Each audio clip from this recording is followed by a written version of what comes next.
नमस्कार दोस्तों, आज हम आप लोगों को अप्लाइड साइंस में लुब्रिकेंट का ऑब्जेक्टिव क्वेश्चन बताने जा रहे हैं। तो सबसे पहले आप याद रखना कि यह जो लुब्रिकेंट है बहुत ही इम्पोर्टेंट चैप्टर है, ठीक है। इससे आपका ऑब्जेक्टिव, थ्योरी, शॉर्ट, लॉन्ग सब आती है, यह आपको बढ़िया से याद रखना है।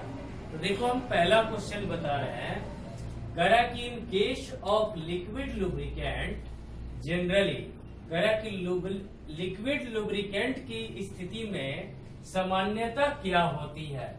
Flash point is higher than fire point. कहते हैं कि क्या फ्लैश पॉइंट फायर पॉइंट से अधिक होगा या फायर पॉइंट जो होंगे हायर होंगे देन फ्लैश पॉइंट से। तो जब आप लिक्विड लुब्रिकेंट लेते हो, जनरली मान लो पेट्रोल लिया, लिक्विड हो गया या लुब्रिकेंट, जब उसमें आप देखते हो कि थोड़ा सा भी आग का तितकी जाती है तो वह जल जाती है। तो याद रखना कि इस केस में फायर पॉइंट जो होगा फ्लैश पॉइंट की तुलना में अधिक होती है। फिर सी में दिया है fire point is lower than flash point, भी ना होगा यानी कि हायर होगा। फिर कह रहा है flash and fire points are identical. क्या फ्लैश पॉइंट या फायर पॉइंट समान होते हैं? नहीं। यह याद रखना, लिक्विड लुब्रिकेंट की स्थिति में फायर पॉइंट जो होंगे आपका फ्लैश पॉइंट की तुलना में हायर होती है। सेकंड क्वेश्चन है कि saponification value of an oil tells about. कहता है कि जो सॉफ्टनिफिकेशन वैल्यू, वायल का सॉफ्टनिफिकेशन वैल्यू आपको किस बारे में बतलाती है? पहला है कि नेचर ऑफ वायल के बारे में बतलाएगी, presence of non fatty impurities के बारे में, कि एक्सटेंट ऑफ एडल्ट्रेशन के बारे में इन द वायल, साथ में डी में ऑल ऑफ देम। तो याद रखना, जो सॉफ्टनिफिकेशन वैल्यू होती है वायल के नेचर के बारे में भी बतलाती है, साथ ही साथ नॉन फैटी इम्प्योरिटीज की उपस्थिति भी बतलाती है, और साथ ही एक्सटेंट ऑफ एडल्ट्रेशन के बारे में भी बतलाती है। इस तरह यह तीनों सही है, इसलिए आंसर हम डी मारेंगे, ऑल ऑफ एबव। अब थर्ड क्वेश्चन है कि ग्रीस क्या है? ग्रीसेज आर, है ना। ए में दिया mixture of petroleum, oil and soap, B में animal oil, vegetable oil, C में, और डी में मिनरल्स ऑयल। तो जो ग्रीस तैयार होते हैं मिक्सचर ऑफ पेट्रोलियम होते हैं, साथ में सॉप भी होते हैं। तो याद रखना, greases is the mixture of petroleum and soap. तो आंसर ए हुआ इसका। क्वेश्चन नंबर 4 है एक्वाडैग इज। एक्वाडैग क्या है ना। ये में आपको दे दिया गया है suspension of wax in water. तो कहता है कि वाटर जो होते हैं, वाटर में वैक्स जब मोम तैरेगा तब होगा, या suspension of graphite in water. आप वाटर में जो पेंसिल होता है उसको डालो, वह आपका एक्वाडैग होता है। या फिर suspension of grease in water, water में ग्रीस सस्पेंशन करेगा, वह होगा, या नन ऑफ दिस। याद रखना कि एक्वाडैग जो होती है वाटर में जो ग्रेफाइट होती है वह सस्पेंशन करती है, यानी कि उसमें तैरती है, उससे हम एक्वाडैग करते हैं। तो suspension of graphite in water, answer D हो गया। आप इसे नोट्स कर लो।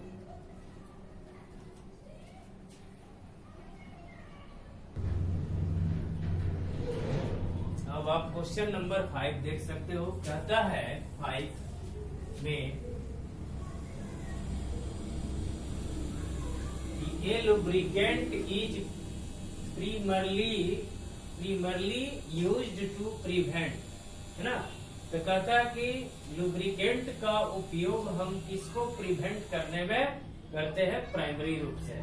तो ए में कोरोजन ऑफ मेटल को रोकने में करते हैं, यानी कि मेटल्स में जंग लगने से रोकने में, या बी में करा ऑक्सीडेशन ऑफ मेटल्स, मेटल के ऑक्सीकरण में, या रिडक्शन ऑफ मेटल को रोकने में, या wearing out of rubbing surface, यानी कि लुब्रिकेंट आप जानते करते हो, जो लुब्रिकेंट जो होता है वह हमारा रबिंग फ्रिक्शन को कम करता है। तो कह रहा है कि wearing out of rubbing surface को रोकने में करते हैं। आंसर हो गया इसका बी, डी।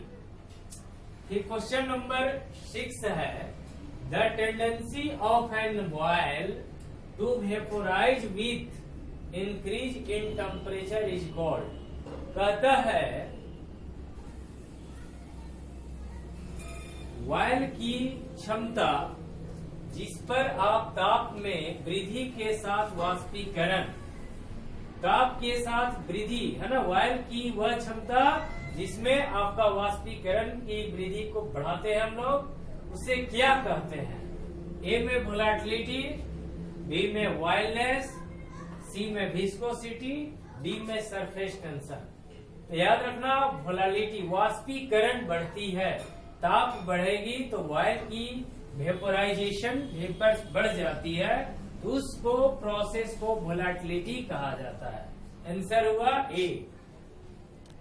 अब क्वेश्चन नंबर 7 कह रही है कि the number of milligram of potassium hydroxide required to neutralise free acid present in 1 gram of the oil is called. तो आपको तो यह थ्योरी पढ़ाया जा चुका है सारा के सारा, यह देख रहे हो। कहता है कि फ्री एसिड को पोटेशियम हाइड्रोक्साइड है ना के मिलीग्राम की संख्या जो ऑयल के 1 ग्राम को है ना उदासीन करती है, तो उसे क्या कहते हैं? Present in 1 gram of oil is called. उसको आप क्या कहते हो? जब आप एसिड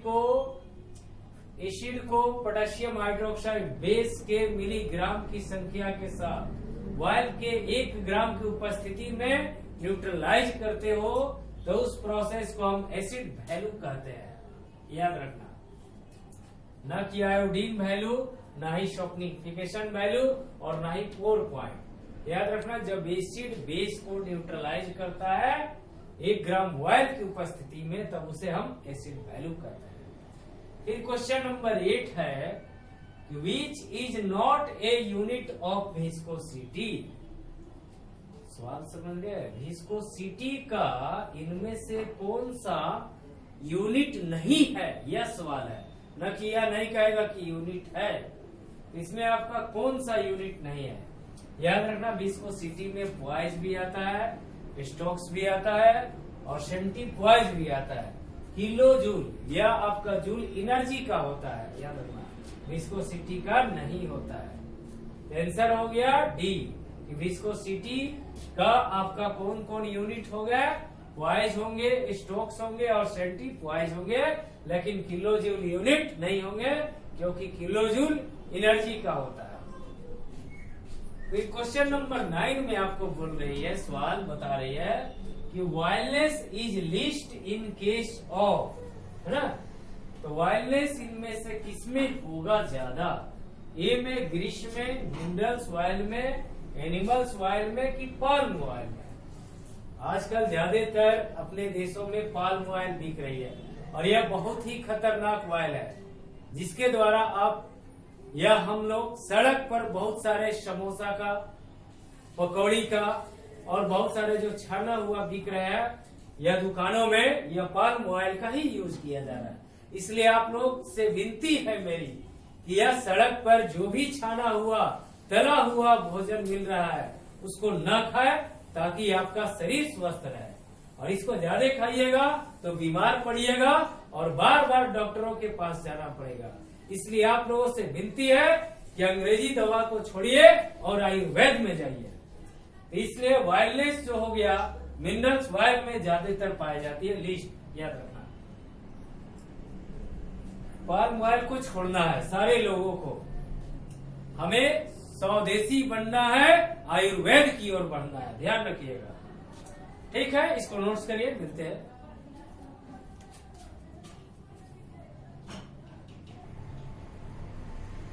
अब आप क्वेश्चन नंबर 10 देख सकते हो कि कहता है कि एक गुड लुब्रिकेंट शुड है, एक अच्छे स्नेहक के पास क्या होना चाहिए।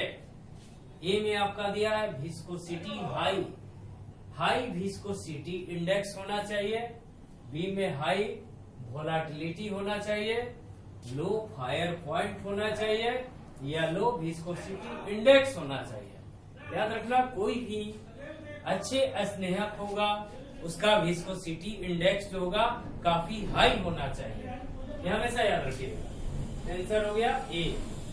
क्वेश्चन नंबर 11 में कह रहा है विच टाइप ऑफ वायल शॉपनिफाई, तो किस प्रकार के वायल जो है शॉपनिफाई होंगे यानी कि साबुन बनाएंगे। ए में दिया है वेजिटेबल एंड एनिमल्स वायल, यह तो आप लोगों को पहले ही बताया जा चुका है। बी में मिनरल्स वायल, सी में बोथ ए एंड बी, और डी में दिया है none of these.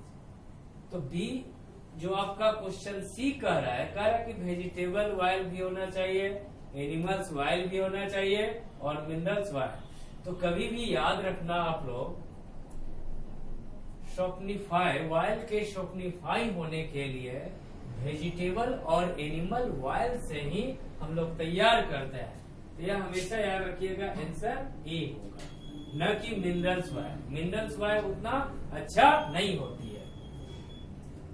मोलिबेडियम 12 question, molybdenum sulphide can be used in, तो मोलिबेडियम सल्फाइड का आप यूज करते हैं किसमें।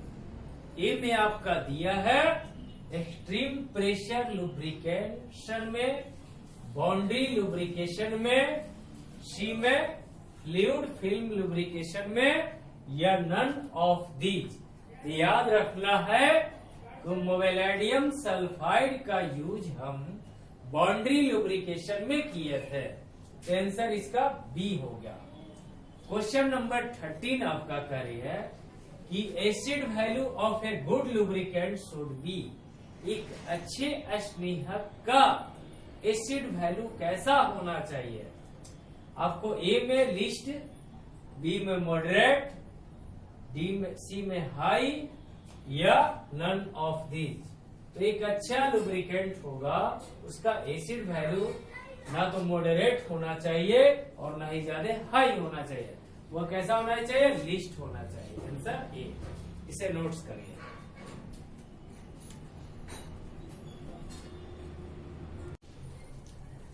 क्वेश्चन नंबर 14 देखो, कहता है कि presence of which in lubricating oil raises its pour point. कहता है कि लुब्रिकेटिंग वायल में किसकी उपस्थिति से आपका पोर पॉइंट इसका राइज कर जाएगा, बढ़ जाएगा। पोर पॉइंट यानी कि फ्लो करेगा। वैक्स की उपस्थिति में, बी में दिया अल्कोहल्स, सी में कार्बोहाइड्रेट्स, डी में पॉलीमर्स। याद रखना लुब्रिकेटिंग वायल में अगर आप वैक्स मिला देते हो, मोम मिला देते हो, तो उस केस में इसका पोर पॉइंट जो होगा बढ़ जाती है। आंसर क्या हुआ, वैक्सेज, वैक्स। क्वेश्चन नंबर 15 कहता है कि the temperature at which oil become, cloud होगा, जमना चालू होगा oil, in appearance on cooling, ठंडा होने पर वायल आपका बिकम्स क्या होने लगता है, क्लाउड, जमना चालू हो जाता है। जैसे आप नारियल कोकोनट का वायल देख सकते हो, उसे क्या कहते हो, ए में मेल्टिंग पॉइंट, पिघलता है। मेल्टिंग पॉइंट मैंने जिस टेम्परेचर पर सबस्टेंस सॉलिड स्टेट से लिक्विड स्टेट में होता है उसे मेल्टिंग पॉइंट कहते हैं। फिर बी में क्लाउड पॉइंट, क्लाउड पॉइंट में सबस्टेंस जिस टेम्परेचर पर लिक्विड स्टेट से सॉलिड स्टेट में यानी कि आपका क्लाउड होना चालू होगा उसे क्लाउड पॉइंट कहते हैं। आंसर हुआ बी। फ्लैश पॉइंट और फायर पॉइंट, ये तो बताया। फायर पॉइंट में आपका फायर लग जाता है, वह कंटिन्यूअसली कुछ समय तक चलती है, और फ्लैश पॉइंट में वेपर होती है, उसमें फायर नहीं लगती है। या तो आपने जान गए melting point, cloud point, flash point और फायर पॉइंट। तब देखो क्वेश्चन नंबर 16 कहता है कि what is the main source of lubricating oil. Lubricating oil का मुख्य स्रोत क्या है? ए में दिया है कोल, बी में वाटर, सी में कोल गैस, डी में पेट्रोलियम। बताओ तुम लोग भाई क्या है? लुब्रिकेटिंग ऑयल का मुख्य स्रोत कोयला तो नहीं है, वाटर भी नहीं है, कोल गैस भी नहीं है, पेट्रोलियम होती है। याद रखना, जो भी हम लुब्रिकेटिंग ऑयल तैयार करते हैं पेट्रोलियम या इसका मुख्य स्रोत होती है। अब देख लो क्वेश्चन नंबर 20 कह रहा कि ये lubricant which lubricates as well as cool. Lubricates भी होता है, साथ ही साथ कूल ठंडा भी होता है। The cutting tool is cold. Cutting tool को आप क्या कहते हो? बी में कटिंग फ्लूइड कहते हो, बी में emulsion of oil in water कहते हो, सी में कूलिंग लिक्विड कहते हो, या मॉडरेटर कहते हो। याद रखना। वैसे लुब्रिकेंट यानी कि स्नेहक जो लुब्रिकेट्स के साथ साथ ठंडा होता है, कटिंग टूल को हम उसके कटिंग फ्लूइड कहते हैं। यह फ्लूइड है ना, याद रखना। लुब्रिकेंट्स भी होता है, साथ में कूल्स भी होता है, कटिंग फ्लूइड इसका। यह नोट्स करो।